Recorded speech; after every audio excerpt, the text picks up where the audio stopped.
Merhaba arkadaşlar, Gizemler Güler kanalına hoş geldiniz. Bugün sizlerle bu jerilerden yapacağız.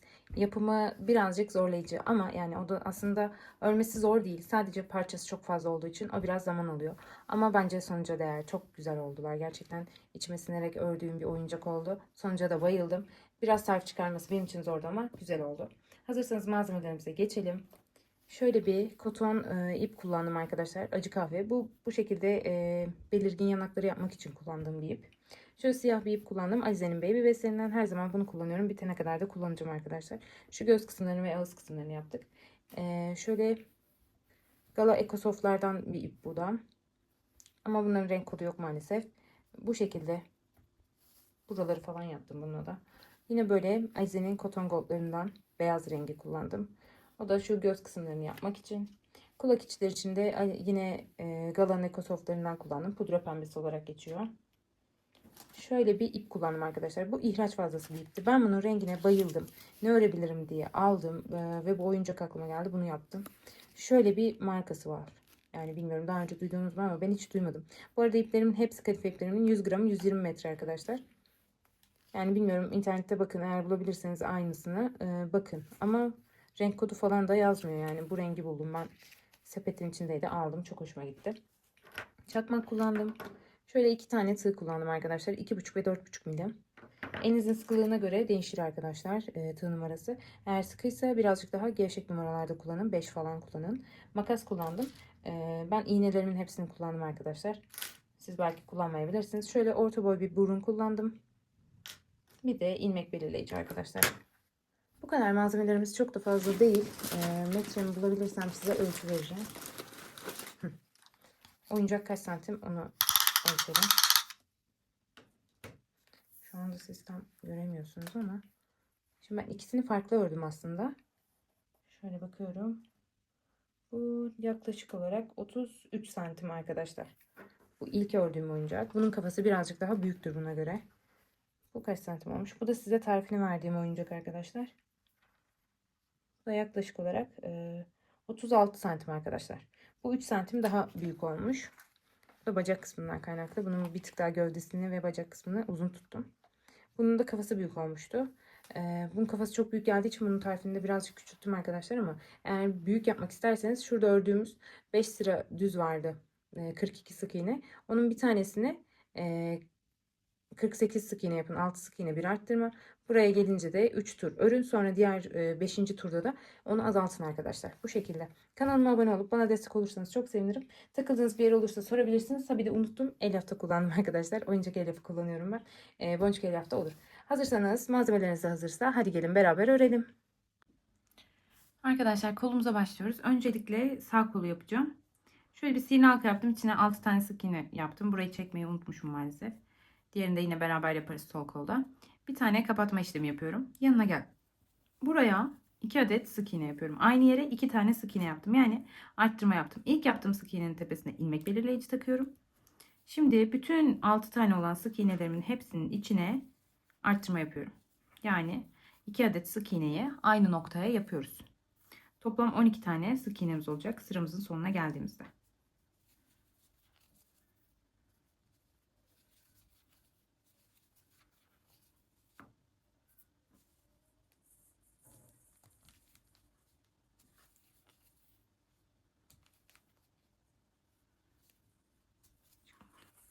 Tamamdır arkadaşlar, sıra sonuna geldik. Şimdi arttırma eksiltme yapmadan bir sıra boyunca 12 tane sık iğnemizi öreceğiz. İlmek belirleyicimi tekrar yerine taktım. Bütün sık iğnelerin tepesine batıyoruz.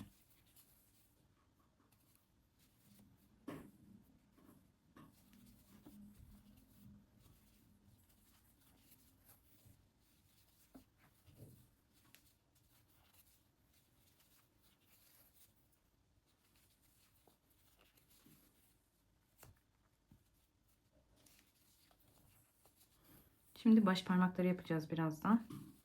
Bu sıramızı bitirdik arkadaşlar. İlmek belirleyicimizi çıkartalım. Ve buraya bir tane sık iğne yapalım. Tekrardan ilmek belirleyicimizi de takalım arkadaşlar yerine. Şimdi 8 tane sık iğne yapacağım toplam. Birinciyi yapmıştık. 2 oldu. 3. Şöyle sayabilirsiniz. 1, 2, 3 diye.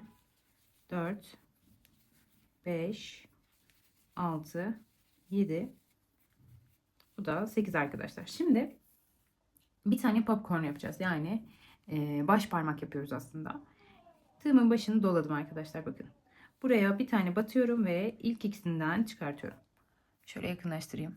Tığımın başını doluyorum. 3 tane gözüküyor. Aynı yere batıyorum, çıkartıyorum ve ilk ikisinden çekiyorum. 2 oldu. Tığımın başını doluyorum, batıyorum. Aynı noktadayım hala. İlk ikisinden çıkartıyorum. Tığımın başını doluyorum, batıyorum ve ilk ikisinden çıkartıyorum. Toplam burada 5 tane oldu şimdi. İsterseniz bunu 5'li şöyle bırakabilirsiniz. Ama ben 6 tane olacak. Yani 5 defa tığımın başını dolayıp buraya batmış olacağım. Tığımın başını doladım. Tekrardan battım ve içinden ilk ikisinin içinden çıkarttım. Toplam şu an tığımda 2, 4 ve 6 tane ilmek var. Bu şekilde gözüküyor. Şimdi bunların hepsini tığım dolayıp çıkartıyorum. Hepsinin içinden geçirdim. Bu şekilde elimle de ittiriyorum buradan. Şimdi hemen yanına geldim. Buraya sık iğnemi yapıyorum. Yandaki ilmeğe yaptım sık iğnemi. Baş parmağı oldu arkadaşlar. Bu şekilde gözüküyor. 3 tane sık iğne yapacağız. Birini yaptık. 2 ve 3. Sıra sonuna geldim arkadaşlar. Şimdi burada arttırma eksiltme yapmadan 12 tane sık iğnemiz var. Onları öreceğiz. İlmek belirleyicimi de yerine takıyorum tekrardan.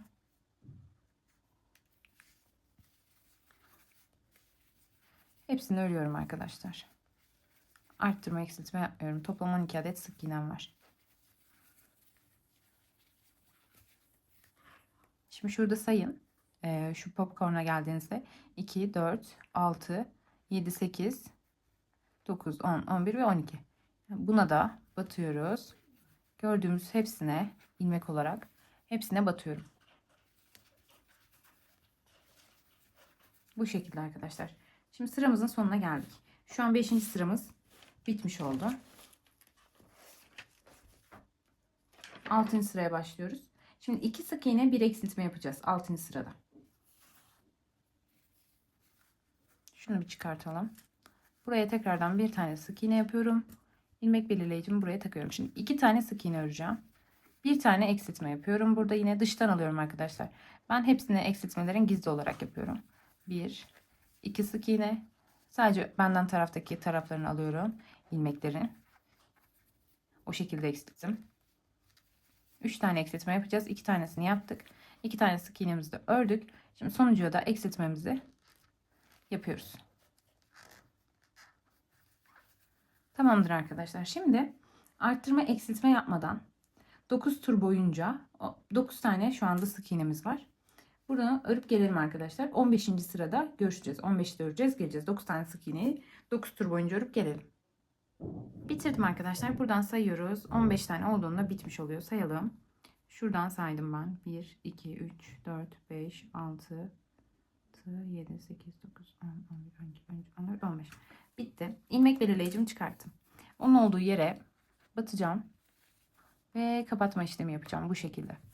İpimi de kesiyorum. Çok uzun kesmeyeceğim. İçeride kalacak çünkü. Dikiş yapmayacağız arkadaşlar. Gövdeyi örerken birleştireceğiz. Şimdi sol kolu yapalım. Ondan sonra gövdeyi doldururken onları da doldururuz. Şimdi arkadaşlar yine şöyle ipimi aldım. Sil halkayla başlıyorum. Bu şekilde hemen bir tane zincir yaptım ve bunu gevşek tutuyorum. İçine 6 adet sık iğne yapıyorum. 1, 2, 3,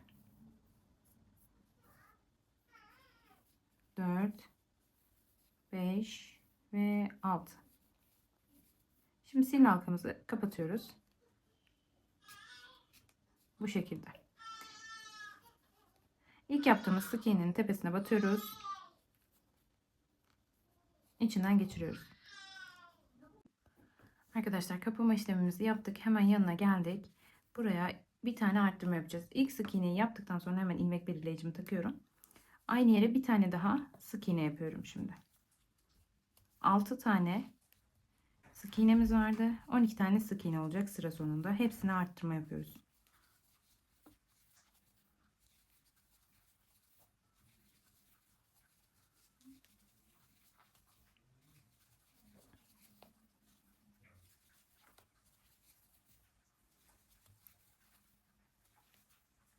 Sıramızın sonuna geldik arkadaşlar.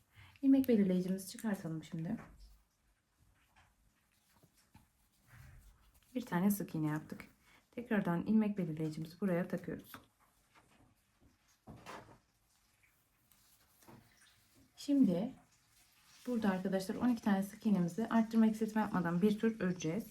Hepsini. 3. sıradayız.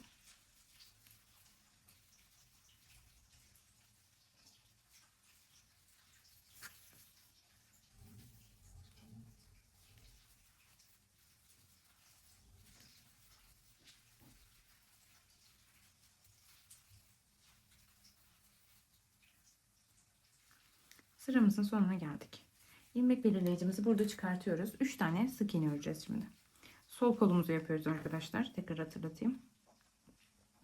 İlmek belirleyicimizi takıyoruz. 1 2 bu da 3. Şimdi buraya bir tane popcorn yapacağız. Tığımızın başını doluyoruz. Şu şekilde yaklaştırayım. Buraya batıyoruz ve ikisinden çıkartıyoruz. Tığımızın başını tekrar doluyoruz. Aynı yere bakın. Aynı yere batıyorum. Şu şekilde. Ve içinden ilk ikisinden çıkartıyorum. Bakın 3 tane oldu. Tekrar tığımın başını doluyorum. İlk ikisinden çıkartıyorum. Tekrar tığımın başını doluyorum. Batıyorum ve ilk ikisinden çıkartıyorum. 2, 4, 5. Sonuncuyu da yapıyorum arkadaşlar. Tığımın başını doladım ve ilk ikisinden çıkartıyorum. Toplam burada 6 adet ilmek olacak. Şu şekilde. Hepsinin içinden tığımın başını dolayıp geçiriyorum. Şimdi hemen yanına geliyorum ve buraya sık iğnemi yapıyorum. Sıra sonuna kadar 8 adet sık iğnemiz kaldı. Onların hepsini yapalım arkadaşlar.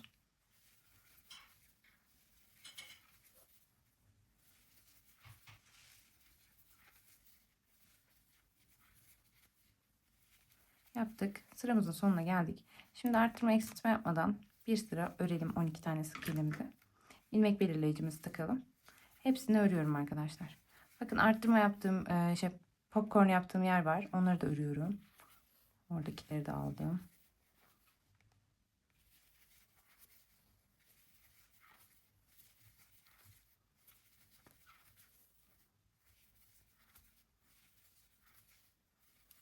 Sıramızın sonuna geldik. İlmek belirleyicimizi çıkartalım. Ve buraya bir tane sık iğne yapalım. Bu sırada 2 sık iğne bir eksiltme yapacağız. Toplam 9 tane sık iğnemiz kalacak sıra sonunda. Gizli eksiltme yapıyorum yine. Sağ kolda yaptığım işlem. 2 tane sık iğne yaptım. İkinci eksiltmemi de yapıyorum. 2 tane sık iğne yaptım. Ve sonuncu eksiltmemi de yaptım arkadaşlar. Bu şekilde sıra sonunda 9 tane sık iğnemiz kaldı. Şimdi arttırma eksiltme yapmadan 9 tane sık iğnemizi bakın ilmek belirleyicimizi tekrar takıyoruz. 9 tane sık iğnemiz arkadaşlar. 9 tur boyunca örüp geleceğiz. Arttırma eksiltme yapmıyoruz. Örüp gelelim. 15 sıra ördük arkadaşlar. Şimdi ilmek belirleyicimizi çıkartıyoruz. Diğer kolda yaptığımız gibi buraya kapatma işlemi yapıyoruz. İpimizi keseceğiz ve kolu dolduracağız arkadaşlar. Doldurmaya başlayalım.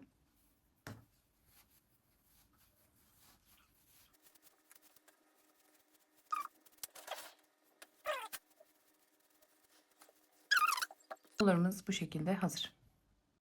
Şimdi gövdemize başlıyoruz arkadaşlar. Zincir çekerek başlayacağım. Şöyle tığımın etrafında doluyorum bir tur. Bir tane zincir çekiyorum ve bunu sıkıştırıyorum buraya. Bu zinciri saymıyoruz arkadaşlar. Şimdi 6 adet zincir çekeceğim. 1, 2, 3, 4, 5 ve 6. Şimdi bir tanesini atlayacağım. Bunu atlıyorum ve yanındakine batıyorum. Buraya sık iğne yapıyoruz. Bu şekilde arkadaşlar. 3 tane batacağız buraya. İlkine. Yani şimdi bir tanesini atladım ya. Bir tane sık iğne yaptım. Aynı yere bir tane daha yapıyorum. Ve bir tane daha yapıyorum. Toplam buraya 3 adet sık iğne yapmış oldum. Şimdi yanına geçiyorum. 3 tane sık iğne yapıyorum. 1, 2, 3. Bunların hepsini farklı sık iğneler yaptım. Aynı yere yapmadım kesinlikle. Tamam mı? Şu şekilde oldu. Şimdi 4 tanesini doldurduk. Bir tane de burada yapmıştık. 5. Sonunda bir tane sık iğnemiz kalmış olacak. İlkine bir tanesini atladım. 6 tane zincir çektim. Bir tanesini atladım. İkinciye 3 adet sık iğne yaptım. Aynı yere yaptım bakın. Sonra geldim yanına 3 adet daha sık iğne yaptım. 3 ilmeğin üstüne basarak. Toplam 4 tane sık iğneyi doldurmuş oldum. Şimdi sonuncuya 5 tane yapacağım. Aynı yere 5 tane yapacağım. Bu 1, 2, 3. Şimdi karşı tarafına geçiyorum. Bakın bu ilmeğin olduğu kısımdayım hala. Şu ipimi de bunun tığımın üstüne koydum. 4 ve aynı yere sonuncuyu da yaptım 5. 5 adet sık iğne yaptık arkadaşlar aynı yere.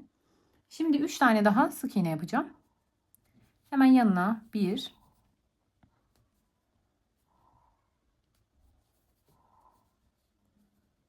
batamadım. 2 ve bu da 3. arkadaşlar. Karşısına geçtim ve 3 adet daha sık iğnemi yapmış oldum. Sıramın sonuna geldim. Şimdi burada ikinci sıraya başlıyoruz. Bakın şu yaptığımız ilk yaptığımızda şurada bir çizgi gibi bir şey oluşacak. İlk yaptığımızın tepesine batıyorum ve buraya bir tane daha sık iğne yapıyorum. Buna ilmek belirleyici takacağım artık. Bu benim belirleyici sık iğnem oluyor.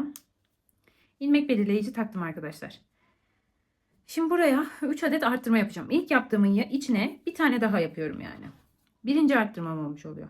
Yanına geliyorum. Yandaki sık iğnenin tepesine batıyorum. Ve bunun içine de 3 adet sık iğne yapıyorum. Pardon 2 adet sık iğne yapıyorum. Toplam 3 adet de arttırma yapmış olacağım. Bu ikinci arttırmamdı. Yanına geldim. Buna da 2 adet sık iğne yapıyorum ve 3. arttırmamı da tamamlamış oluyorum arkadaşlar. Şimdi yanına 3 tane sık iğne öreceğim.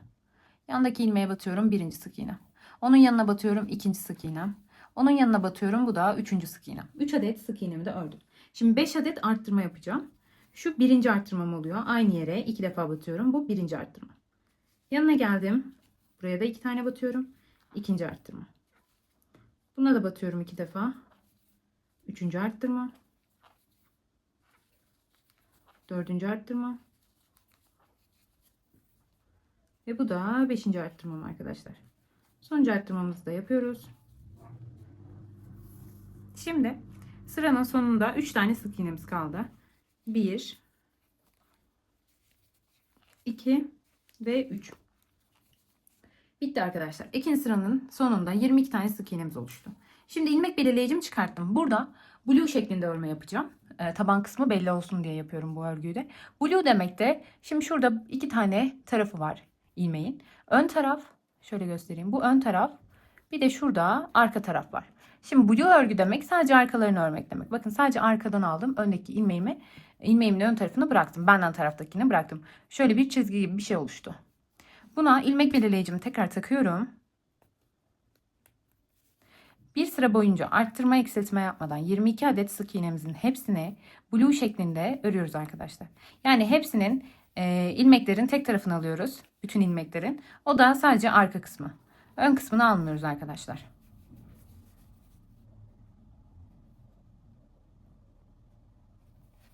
Hepsinin arkasını alıyorum. Bakın sizle birlikte yapalım burayı.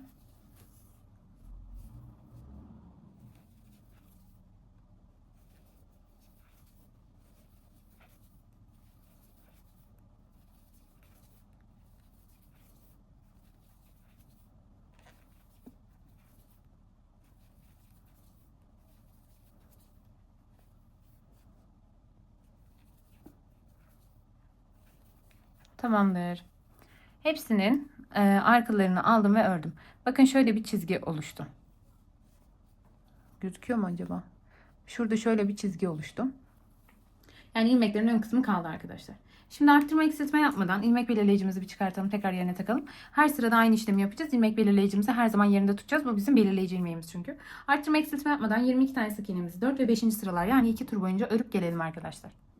Sıramızın sonuna geldik. 5. sırayı bitirdik arkadaşlar. 2 tur ördük geldik. Şimdi ilmek belirleyicimi çıkarttım. Yerine tekrardan sık iğnemi yaptım. 8 adet sık iğne öreceğiz toplam. İlmek belirleyicimi de taktım. 1, 2, 3, 4, 5, 6, 7. Bu da 8 arkadaşlar. Şimdi 8 tane ördüm. Şimdi burada eksiltmelerime başlıyorum. Şöyle yakınlaştırayım. Rahat bir şekilde görün. Güneş de vuruyor, gözüküyor mu bilmiyorum. Şöyle çekersem elim gözükecek. Sadece ön kısımlarını alıyorum arkadaşlar. İlmeklerin. Zaten kafada yaptığımız işlemin aynısı. Ön kısımlarını alarak eksiltme yapacağım. 6 adet eksiltme yapacağım toplam. Ve eksiltmelerin hepsini arka arkaya yapıyorum bakın. 2 tane oldu. Bu üçüncü. Bu ayağın şeklini vermek için. Dördüncü.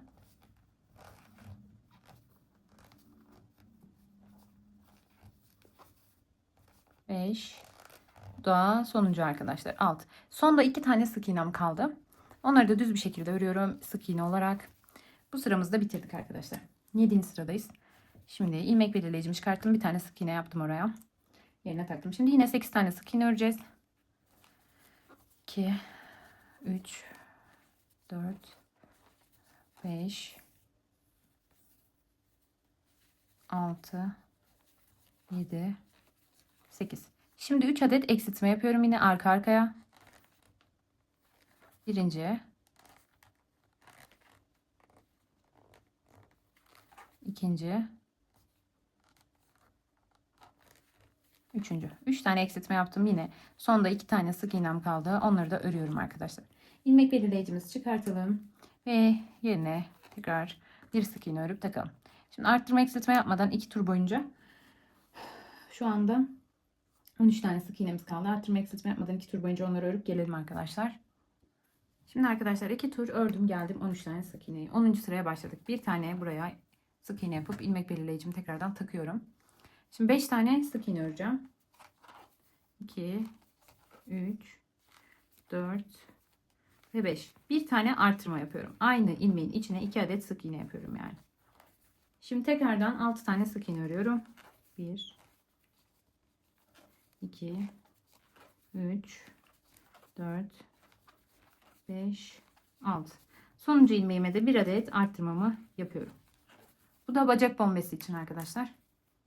Şimdi bir daha ilmek belirleyicimi çıkarttım. Buraya sık iğnemi yaptım. Şimdi 6 tane sık iğne öreceğim. Birinciyi ördük. 2, 3. Bu arada sıra sonunda 15 tane sık iğnemiz oldu. 10. sıranın sonunda. Kaç oldu? 3, 4, 5 ve 6. 6 adet sık iğnemizi yaptık. Şimdi bir tane arttırma yapıyorum burada. Şimdi tekrardan 7 tane sık iğne öreceğim. 1, 2, 3, 4, 5, 6, 7. Bir tane arttırma yapıyorum buraya da. Aynı yere 2 tane sık iğnemizi yaptık. 11. sıramızı bitirdik. Şimdi 12. sıramıza başlayacağız. İlmek belirleyicimizi çıkartıyoruz. Tekrardan oraya bir tane yapalım ve takalım. 7 tane sık iğne örüyorum arkadaşlar. 1, 2, 3, 4, 5, 6, 7. Bir tane arttırma yapıyorum. Tekrardan 1, 2, 8 tane öreceğim bu sefer. Sık iğneye. 3, 4, 5, 6, 7 ve şuraya da örüyoruz. 8. Sondakine de bir tane arttırma yapıyorum arkadaşlar. Şimdi son sıramızı örüyoruz. İlmek belirleyicimi çıkarttım. Tekrardan buraya bir sık iğne yaptım. Taktım onu da yerine. 19 tane sık iğnemiz var. Artık onların hepsini örüyoruz arkadaşlar. Bir sıra arttırma eksiltme yapmıyorum. Direkt örüyorum 19 tane sık iğneyi.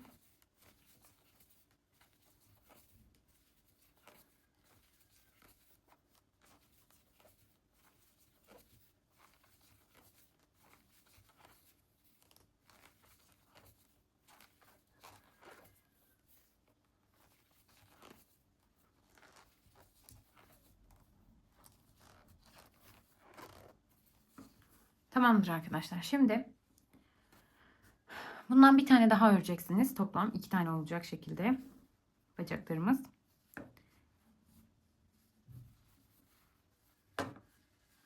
Şöyle göstereceğim. Şu kısmı görüyor musunuz? İlmek belirleyicinin olduğu yer.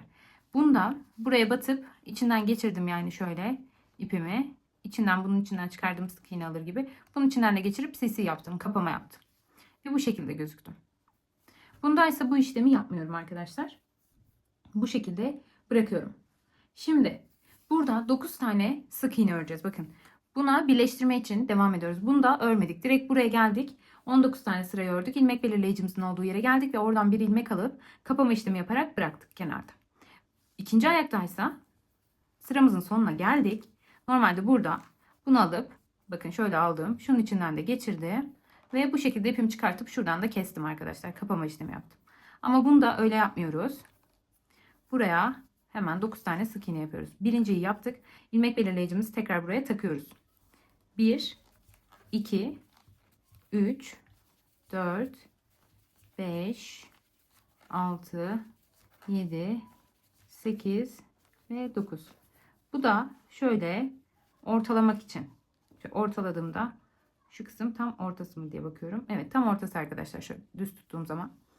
Burası önemli çünkü. Orta noktaya getirdik. Şimdi 3 tane zincir çekiyorum. Diğer ayakla birleştireceğim. 1, 2, 3. 3 adet bakın şöyle 3 tane belli oluyor zaten. Zincir çektim. Eğer karıştırırım derseniz bu zincir çektiğiniz kısmın ilk zincirinize bir tane ilmek belirleyici takın. Şöyle belli olsun. Bu sizin ilk zinciriniz. Gerek yok aslında ama takabilirsiniz arkadaşlar. Şimdi diğer bacağı alıyorum.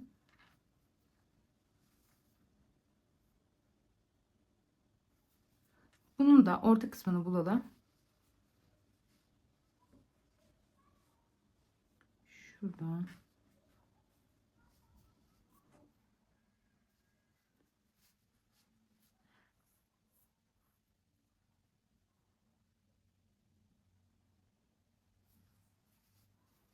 Ayarlayamadım.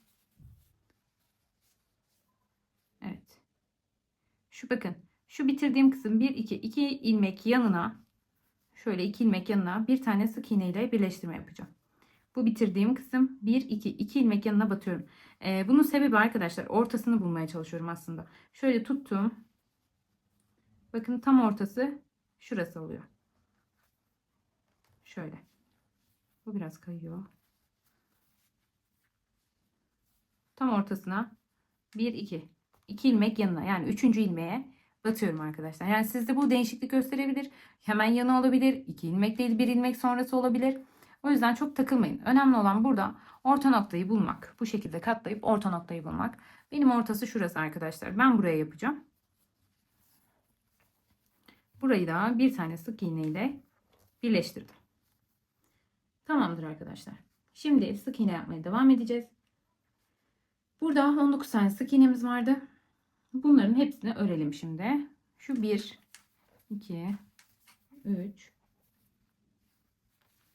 4,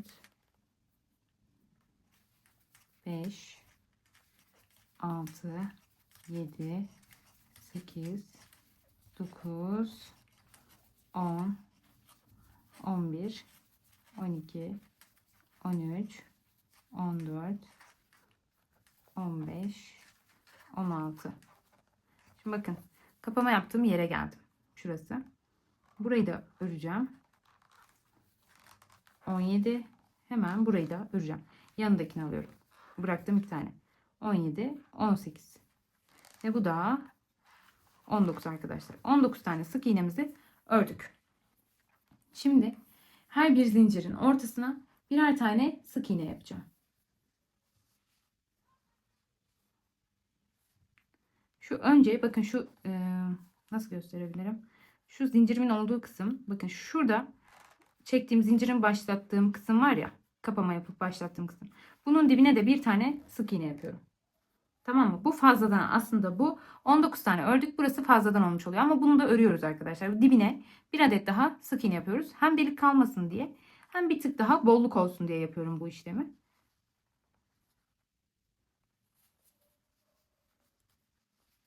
Şöyle göstereyim bakın. Hemen dibine de battım. Şimdi şuradan şöyle çevirdim. Bakın 3 tane zincirim var. Bunların hepsine batacağım. Bir taraflarına batıyorum. Bakın 1. Karşıdan da batacağız çünkü diğer taraflarına. 2. 3.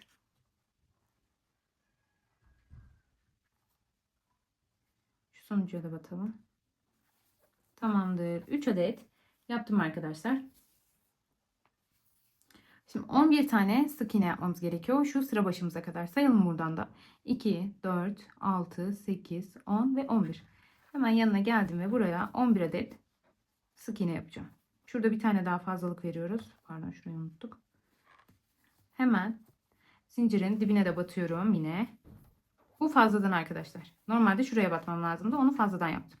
11 tane de yan örüyorum. Yani onunla birlikte sayarsak 12 tane örmüş olacağız. Örelim burayı da.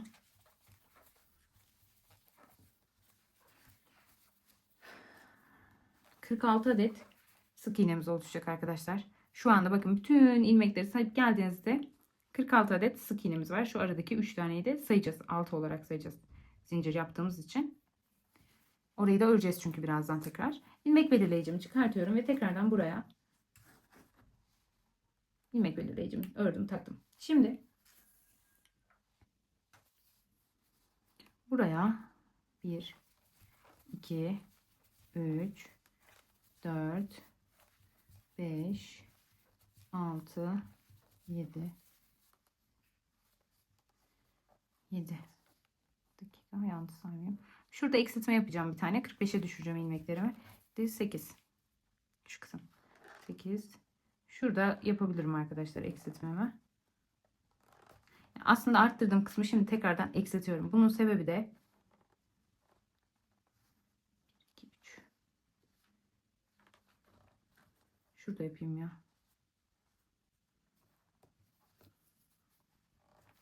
Şu son 2'yi eksiltiyorum arkadaşlar.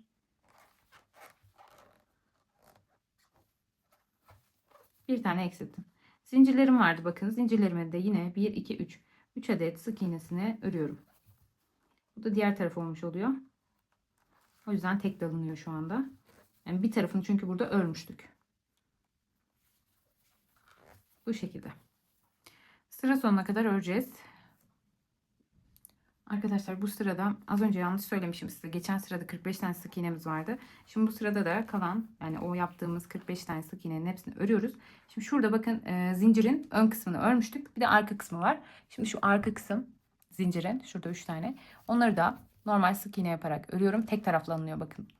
Bir tarafını örmüştük çünkü. 3 tane bunları da örüyorum. Yani bu sırada arttırma eksiltme yapmadan gelen bütün sık iğneleri örüyoruz. Toplam 45 tane oluyor. Sıra sonuna kadar hepsini örüp gelelim arkadaşlar. Bütün hepsine batacağız. Şimdi arkadaşlar yeni sıraya başladık. Artık bu sıra 16. sıramız oluyor. Bir tane şuraya sık iğnemi yapayım da. 28 adet sık iğne öreceğim. Sonra açık renge geçeceğim.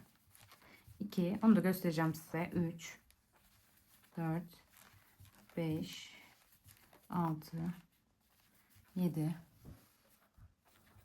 8, 9, 10, 11, 12, 13, 14, 15, 16, 17, 18, 19, 20, 21, 22, 23, 24, 25, 26, 27. Şimdi bakın 27 tane ördüm. 28.yi de koyu renkle öreceğim. Koyu renk ile çıkartıyorum bakın. Şöyle tığımda koyu renk ile çıkarttım. Ama koyu renk ile toparlayıp çekmiyorum arkadaşlar. Şimdi açık rengimi alıyorum burada. Ben şu tonda kullandım. Ve açık renk ile çekiyorum bakın.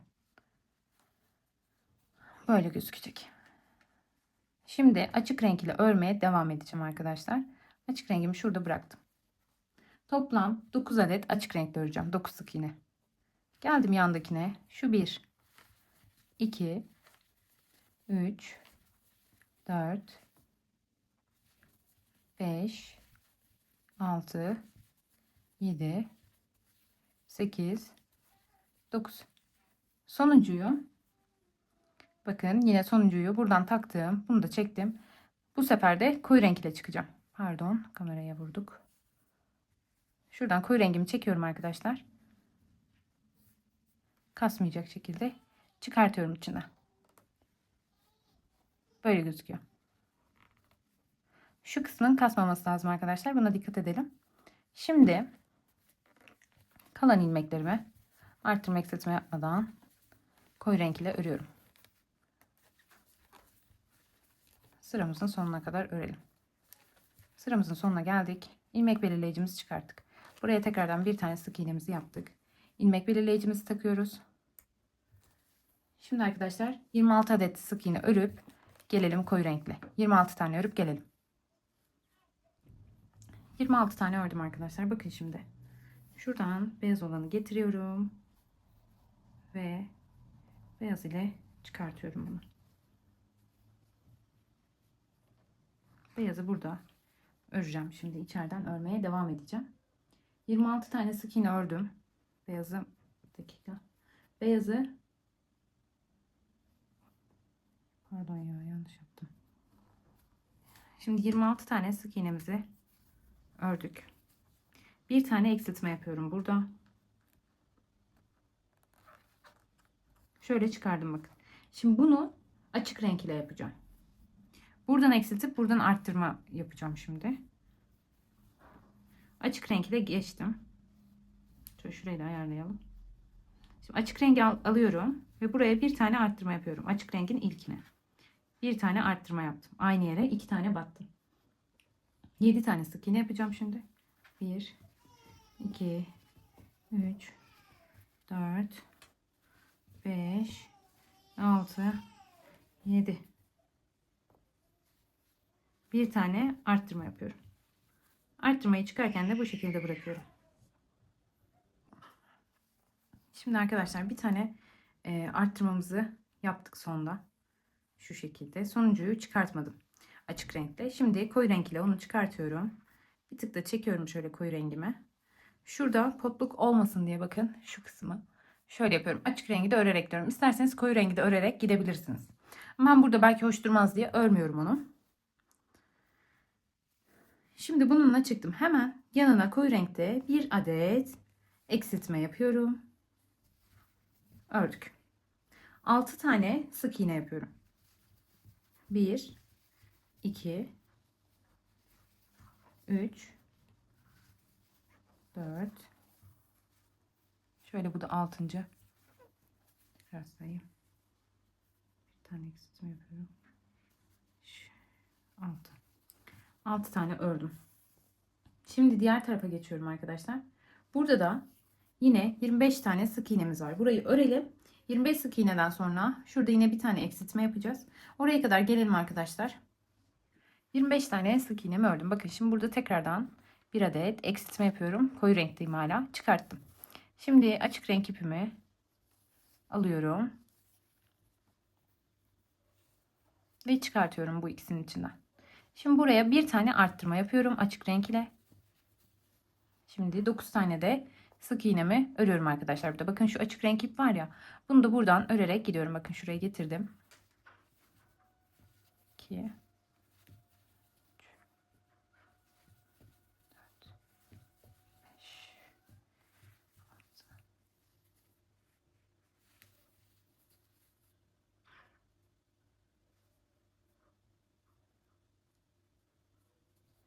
8 olmuş. Şurası da 9. Şimdi sonuncuya bir tane arttırma yapıyorum. Ve son arttırmamı bu şekilde bırakıyorum. Koyu renk ile çıkacağım. Şöyle şunu alttan arkaya koyuyorum. Şimdi bunu aldım. İkisinin içinden geçiriyorum ve şimdi şurayı tekrardan ayarlıyorum ki potluk olmasın arkadaşlar. Çok sıkı bırakmayın. O zaman burası pot duracaktır. Şimdi buraya bir adet eksiltme yapıyorum. Koyu renk ile. Şu bir. Bir tane eksiltme yaptım. Şimdi buradaki 2, 4 sık iğnemi öreceğim. 5 tane. Ördüm. Şimdi burada arkadaşlar yine arttırma eksiltme yapmadan 26 tane sık iğnemizi örüp gelelim arkadaşlar sıra sonuna kadar. Arkadaşlar bakın ördüm geldim şu anda 26 tane sık iğnemi koyu renkle. Şimdi bu işlemi 3 tur yapacağız toplam. Yani artık arttırma eksiltme yapmıyorum burada. Gelen renkleri direkt öreceğim. Bu şekilde. Bunu da buraya geçirdim. Her zaman geçişleri de açık renkte çıkıyorum. Koyuya geçtiğimde de koyu renkte çıkıyorum. Bu şekilde yapacağım. Burada da 13 tane sık iğnem olması lazım. Aynen. 13 tane sık iğnemi de buraya örüyorum.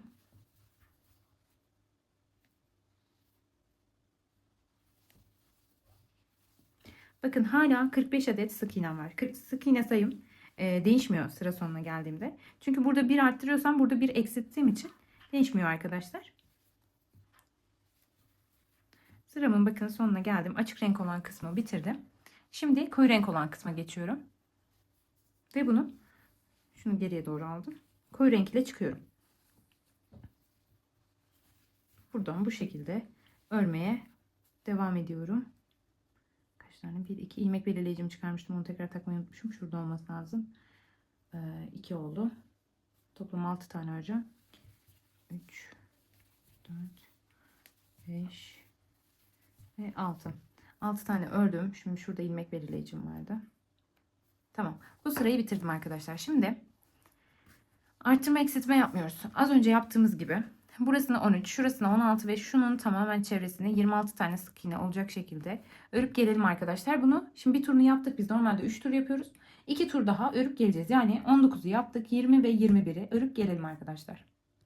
Arkadaşlar 2 sıra ördük. Şimdi ilmek belirleyicimizi çıkartıyoruz ve buraya bir tane sık iğnemizi yaptık. Tekrar yerine takalım. Karıştırmamak için. Şimdi 22. sıraya başlıyoruz. 20 tane sık iğne öreceğiz bu renkten.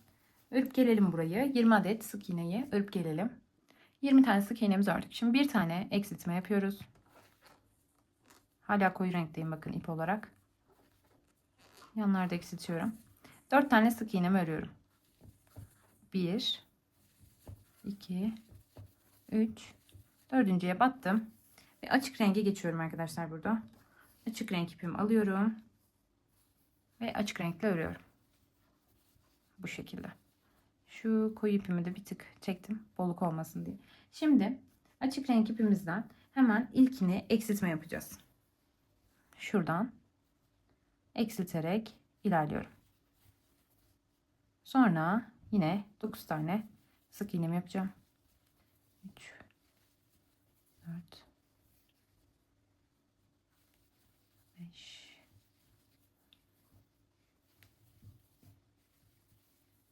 9 tane ördüm arkadaşlar. Bitti. Şimdi bir adet eksiltmemi buraya da yapıyorum. Bakın şurada kahverengi ipi hadi yürüteyim demiştim. Bakın aralardan nasıl gözüküyor. O yüzden şöyle çok açtırmayacağız bunu. Burayı dolumda dikkatli yapmamız lazım. Bunu da çıkarken arkadaşlar şöyle çıktınız ya tekrardan tığınızı batırın. 2 ilmeğiniz sonunda kalsın. Bunu koyu renk kahverengimizde, koyu rengimizde geçelim.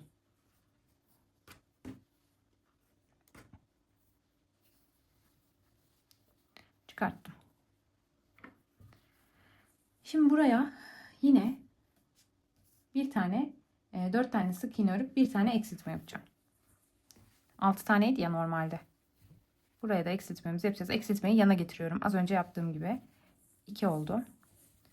3 4 tane sık iğnemizi ördük. Ve bir tane eksiltmemizi de yapıyoruz. Şimdi diğer sıraya geçelim arkadaşlar. 23. sıradayız. Bu sırada 25 tane koyu rengimizi öreceğiz. 11 tane açık, 5 tane de şu yanda kalan eksiltme yaptıktan sonra kalan koyu rengimizi öreceğiz arkadaşlar. Yani bu sırada artırma eksiltme yapmamış oluyoruz. 41 tane sık iğnemiz kaldı. Onların hepsini örüp gelelim arkadaşlar. Arkadaşlar şimdi gövdeyi doldurma işlemini yapacağız. Bacak kısımlarını dolduralım. Sonra diğer sıralara geçeceğiz. Şu ayak kısımlarını falan dolduracağız. Çünkü diğer sıralarda eksiltme yapacağımız için sıkışacaktır ve dolmayacaktır. Şunu da göstereyim size. Şurada krem ipi bağlamıştık ya. Onun ipi var. Onu da şuraya bağlıyorum bakın. Şuradaki ipe. Arada kaynamasın, burada açılma yapmasın diye. 3-4 defa şu şekilde düğüm atıyorum. Şimdi her yeri dolduralım.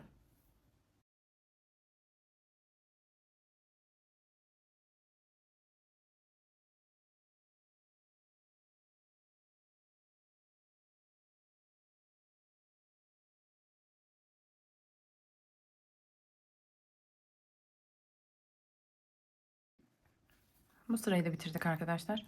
Şimdi 24. sıradayız. Bir tane sık iğne örüyorum.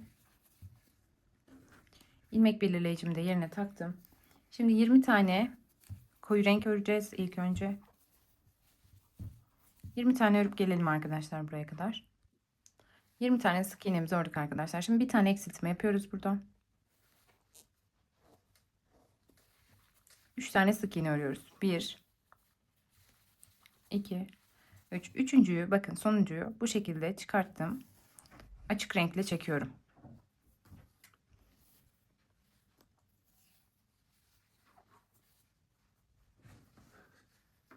Açık renkle çektim arkadaşlar. Şimdi burada eksiltme yaparak başlıyorum. Bir tane eksiltme yapacağım açık renkten. Bir tane eksiltme yapıyoruz arkadaşlar. Yaptık. Şimdi buraya sık iğne yapacağız 7 tane. Şunu da içeriden yürütmeye devam edelim. Açık renk olanı kastırmasın. 1, 2, 3, 4, 5 ve şurada 7. Toplam 7 tane ördüm. Şuradan sayalım. 2, 3, 4, 5, 6. Şurası da 7. Şimdi bir tane daha eksiltme yapıyoruz burada. Açık renkteyim hala. İçinden geçirdim ve çıkarttım. Tekrar bu açık renkte alıp yapmıyorum arkadaşlar. Sonunculara her zaman renk değiştirme olduğu için diğer rengimizi öreceğiz. Koyu rengi aldım ve bununla içinden geçiriyorum. Bu şekilde yaptık. Şimdi 3 tane sık iğne öreceğim. Koyu renkte 1, 2, 3. Sonra bir tane eksiltme yapacağım.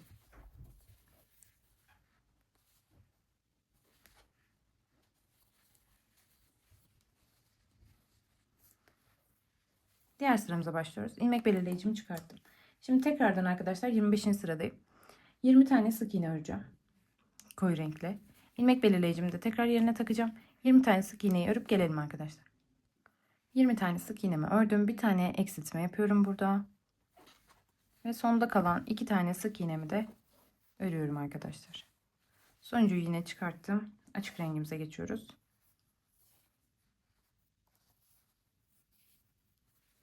Açık renk ile çıkartıyorum. Koyu rengi çekelim. Şurada bolluk olmasın çok fazla. Bu şekilde yaptık. Şimdi arkadaşlar açık renkte eksiltme yapmayacağız bu sefer. Hepsini örüyorum. 2, 3, 4, çok pardon. 4, 5, 6,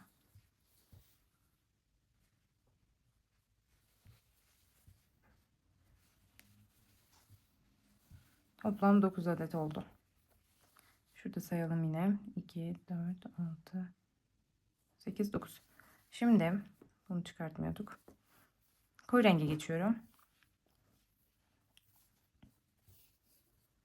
İçinden geçirdim. Burada bir koyu rengim kastırmasın arkadaşlar. Dikkat edelim ona. Koyu renkte 2 tane sık iğne öreceğim şimdi. 2. Sonda kalan kısmı da eksiltiyorum. Bakın bir tane eksiltme yapıyorum. İlmek belirleyicimin olduğu yere geldim tekrardan. Ve 26. sıradayız. Şimdi burada bir tane eksiltmeyi en başta yapıyorum 26. sırada.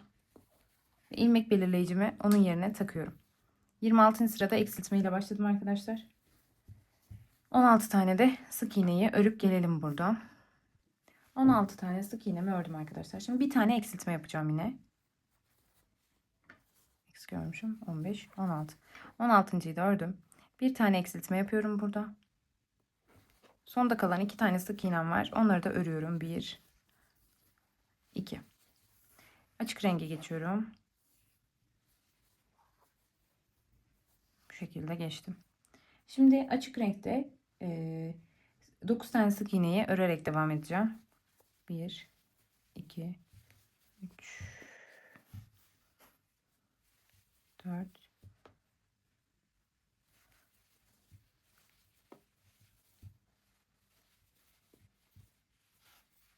7 oldu. 8 ve 9. Şimdi tekrardan koyu rengime geçiyorum. İçinden çıkarttım. Birazcık da bol bıraktım. Şuraya koyu renkteyim arkadaşlar. 3 tane. 1 oldu. 2, 26. sırayı bitirdik arkadaşlar. Şimdi 26. sırada 3 tane örmemiz gerekiyordu ya. Onun 2 tanesini ördüm. 27'ye başlayacağım. Şimdi kolları takacağız. Şu parmak kısımları içe bakacak şekilde takıyorum. Yani şöyle duracak. Parmaklar içeriye bakacak. Bu şekilde takacağız. Şimdi şöyle ipimizi alalım. Açık rengimiz şurada dursun. Şimdi buradan bunu ortalıyorum arkadaşlar. Şöyle gözümün kararınca ortalıyorum. Şöyle iyi gibi. Hemen bakalım neresi olduğuna da. Şunu bir çıkartayım. Hemen şu ilk kapama yaptığımız kısmın yanına batıyorum. Şu kısmı arkadaşlar. Buraya battım bir tane. Şu ipini en son içeriye saklayacağım. Buraya da bir tane batıyorum. Ve ikisini birlikte örüyorum. Şimdi ilmek belirleyicim var. Onu çıkartacağım. Takmayacağım buradan sonra. 3 sık iğne de birleştireceğim arkadaşlar. Şu birinciyi de. Bakın birinciyi yaptık. İkinciyi yapıyorum. Ve üçüncüyü de takıyorum buraya. Tamamdır. 3 sık iğne ile birleştirdim. Şu ipimi de içeriye geçireceğim ben. Şöyle kendime doğru çevirdim. Bunu da buradan alıp içeriye saklayacağım. Şuradan da geçirelim.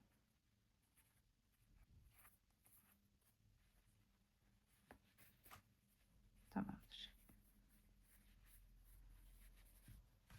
Şuna da yapalım aynı işlemi.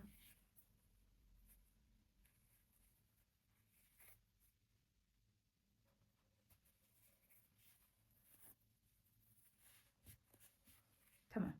Şimdi buraya kadar öreceğiz arkadaşlar. Arttırmıyorum, eksiltmiyorum.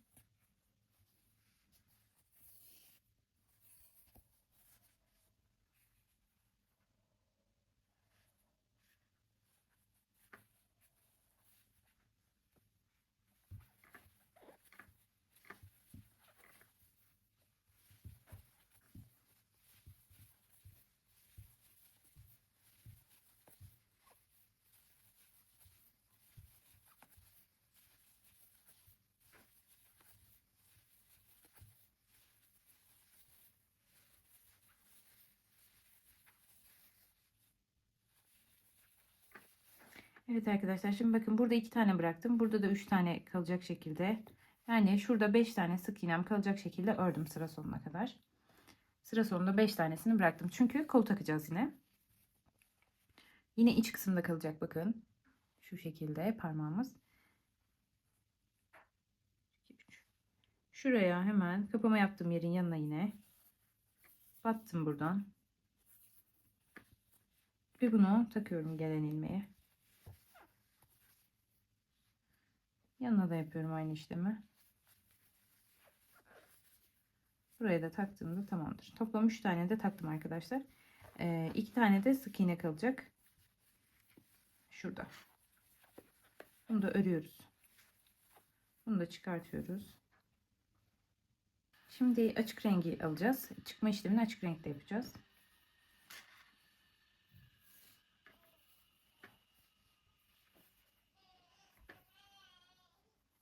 Açık renkte çıkıyorum arkadaşlar. Şimdi bu açık renk olan kısmı açık renk olarak örüp gelelim. Sıramızın sonuna geldik. Açık renk sıramızın. Şimdi açık rengi alıyorum diğer tarafa. Koyu renge geçiyorum. Çıkışı da koyu renkte yapıyorum. Birazcık da bol bırakıyorum ki şurası kasmasın. Her sırada söyledim bunu. Şimdi bir tane sık iğne öreceğim arkadaşlar koyu renkten. Şimdi bir tane bakın eksiltme yapmam gerekiyor. Şuradan ilk sıradan alıyorum. 27. sıradan. Ve koldan arkadaşlar. Kolun ilk ilmeğini alıyorum. Bir tane. Ve hepsini birlikte örüyorum. Çıkarttım ve ördüm arkadaşlar. Şimdi koldan kalan kısımları öreceğiz. Şöyle 1, 2, sonda bir tane bırakacağım. 3, 4. 4 tane ördüm. Bir tanesini bıraktım. Bir tane koldan ve bir tane de gövdeden alarak yine bir eksiltme yapıyorum burada. Yani şurada yaptığımız işlemin aynısını yaptık arkadaşlar. Şimdi 28. sıraya başlıyoruz. Şu arkadaki ilmeklerimi öreceğim son bir tane kalana kadar. Örerek devam edeceğim. 1, 2, 3, 4, 5, 6, 7, 8, 9, 10, 11, 12 tane ördüm arkadaşlar burayı da.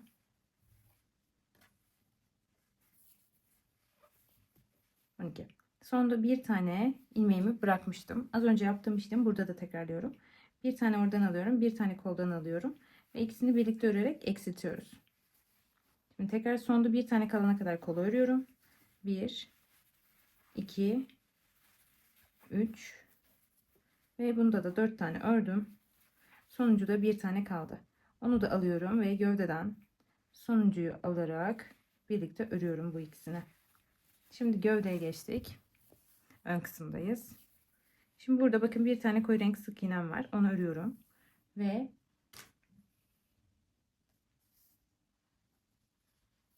buraya bakın şimdi. Şunu şöyle alayım. Bunu bir çıkartalım. Şimdi benekte azaltma işlemi yapacağız çünkü. Tamamdır. Şimdi beneğin ilk 2 tanesini azaltacağım arkadaşlar. 2 defa eksiltme işlemi yapıyorum.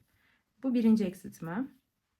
Yanına geliyorum. Buraya da eksiltme yapıyorum. Ama bunu çıkarken koyu renkte çıkıyorum şimdi. Benek kısmını bitireceğiz artık arkadaşlar. Burada da bu V şeklindeki kısmı vermeye çalışıyorum. O yüzden bu renkte çıktım. Şimdi şuradaki ilmeğime, yanındaki ilmeğine 3 tane sık iğne yapacağım. Koyu rengimle. Bu da gövdesindeki V şeklini verecek bize. Sonuncuyu yine bakın bununla çıkmıyorum. Koyu renkte çıkmıyorum. Açık rengimi alıyorum ve onunla çıkıyorum. Ve yanına yine 2 adet eksiltme yapıyorum.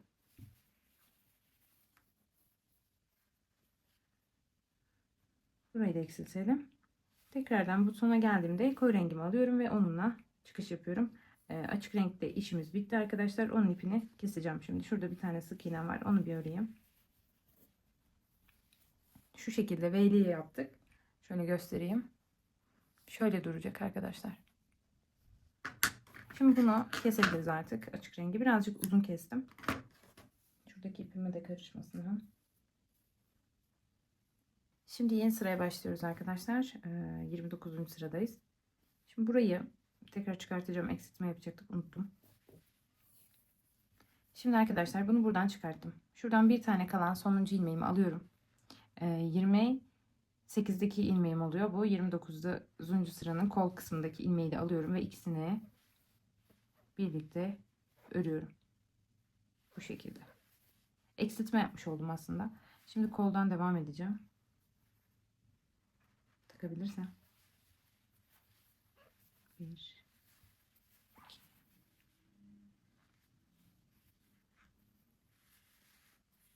Şimdi burada yine eksiltmemi yapıyorum. Koldan bir tane, gövdeden bir tane. Kolu bu şekilde bitireceğiz. Şu arka kısmı örüyorum. Sonda bir tane bırakana kadar.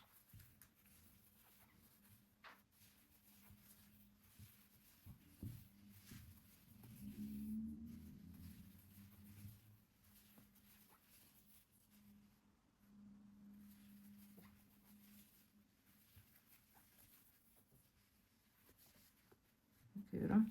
Sonda bir tane kaldı arkadaşlar sık iğnem. Şimdi onu da alıyorum. Ve gövdeden de bir tane alıyorum. Ve bunları eksiltiyorum bu şekilde. Örüyorum. Eksilterek. Koldan öreceğim şimdi. Sonda bir tane bırakacağım. 3 tane örüyorum. Ve bir tane bırakıyorum arkadaşlar.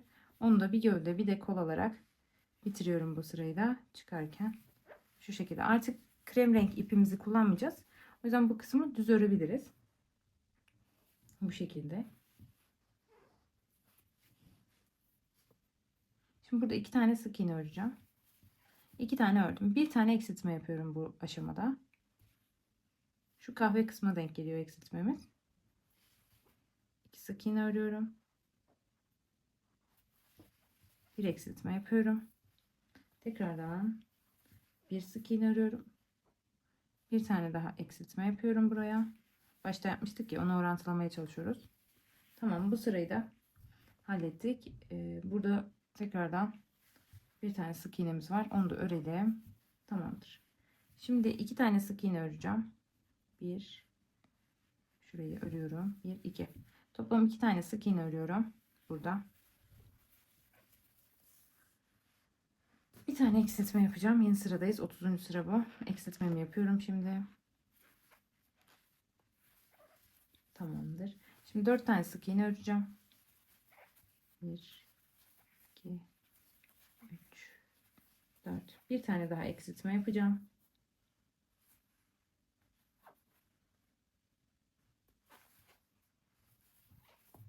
Bu da tamamdır. Tekrar 2 sık iğne örüyorum. 1, 2. Bir tane daha eksiltme yapıyorum.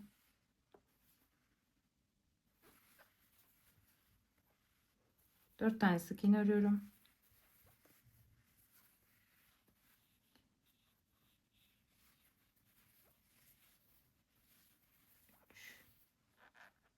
Bu da dördüncü. Bir tane eksiltme yapacağım şimdi.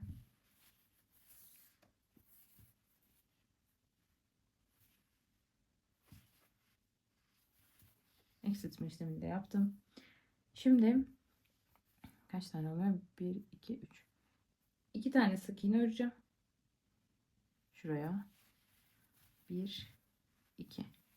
Ve buraya bir tane eksiltmemi yapacağım. Aslında bu sırayı bitirmiş oluyoruz. 32'ye başlamış oluyoruz ama tam çizgi bitiş hizasını buraya yapıyorum arkadaşlar. Şimdi arkadaşlar 18 tane oldu ya. Bu sırayı da bitirdik. Şimdi bir sıra arttırma eksiltme yapmadan, bakın şuradan anlayabilirsiniz sıra başı olduğunu. Ben bu şekilde takip ediyorum. Buraya tekrar gelene kadar örelim beraber. Arttırma eksiltme yapmayalım. Sayarak da ilerleyelim. Fazlalık varsa eksiltiriz. 1, 2, 3, 4, 5, 6, 7, 8, 9, 10, 11, 12, 13, 14, 15, 16, 17, bu da 18 arkadaşlar. Tamamdır, denktir. 18 tane sık iğnemiz var şu anda sıra sonunda. Bence bu yeterli arkadaşlar boyun kısmı için. Eğer biraz daha uzun bir boyun yapmak isterseniz bir sıra daha örebilirsiniz bu işlemi. Ben şimdilik bir dursun diyorum. Doldurma işlemini yapalım. Bir gövdenin nasıl duracağını görelim. Ondan sonra ona göre ilerleyeceğiz. Dolduralım arkadaşlar.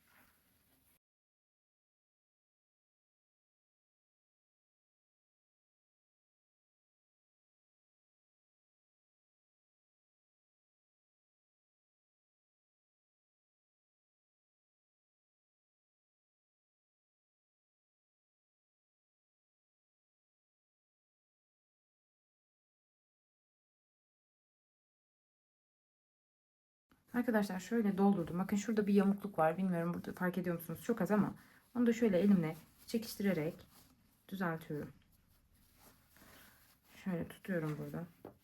Şöyle çekiştirerek düzeltmeye çalışıyorum. Dönerek diktiğimiz için maalesef ki bu yamukluklar oluyor. Şimdi bana boyun kısmı bir tık az geliyor gözüme. Bir sıra daha öreceğim ben boynunu. İsterseniz örmeyebilirsiniz. Size kalmış. Bir sıra daha öreceğim.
Tamamdır arkadaşlar. Bu benim için yeterli.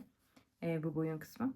Şimdi kapatalım. Yandaki sık iğnemize batıyoruz. 18.den sonra 19.ya yani batıyoruz. Ve içinden geçiriyorum. Bu iple dikiş yapacağız. O yüzden uzun bir ip bırakacağım. Çünkü kopabiliyor. Eğer koparsa da kalın iple devam edeceğim. Benim diğer oyuncaklarım da koptu çünkü bu ip. Buradan bile geçmiyor yani. Hayret bir şey ya.